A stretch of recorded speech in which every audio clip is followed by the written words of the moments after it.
Bonjour à tous et bienvenue sur Télé Nantes. Aujourd'hui, on parle d'un acteur clé du développement économique et social des Pays de la Loire, EDF.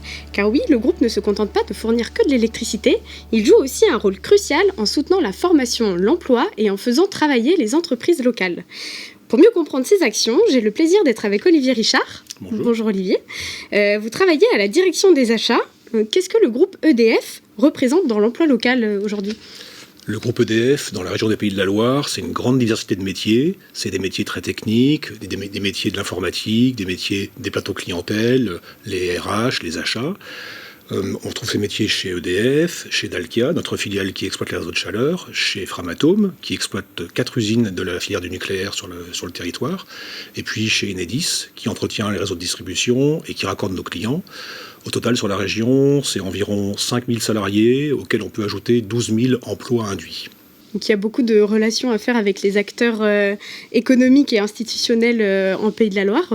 Comment ça se passe ? Le groupe EDF participe au dynamisme académique de la région, d'une part par la taxe d'apprentissage qu'on verse aux enseignements d'établissement, et puis, et surtout, je dirais, par le fait que tous les ans, on embauche environ 100 alternants de la région. EDF est également un très grand acteur économique, entretient des relations fortes avec le tissu économique régional, avec les grandes entreprises, avec les petites PME. Par exemple, on travaille avec Neopolia, qui est un réseau d'entreprises, de 200 entreprises de la région, et qui est devenu un fournisseur pour EDF, pour le groupe EDF, dans toute la France. Et ça représente quoi en termes de commandes sur la région des Pays de la Loire ? L'activité économique du groupe EDF sur les Pays de la Loire, c'est environ 208 millions d'euros par an. Et sur quel domaine Sur tous les domaines, des domaines techniques, des domaines de conseil. On a par exemple des marchés de plusieurs millions sur des solutions de conseil énergétique ou de géolocalisation avec des entreprises de la région. Et comment vous vous engagez dans des pratiques d'achat plus responsables ? En tant que grand donneur d'ordre, en tant que grand acheteur, on veut avoir effectivement des achats responsables et on ne va pas s'intéresser uniquement au prix, on va avoir une approche plus globale de mieux-disance. On va, par exemple, dans nos appels d'offres qui nous permettent de choisir les entreprises avec qui on va travailler, mettre des critères sociaux.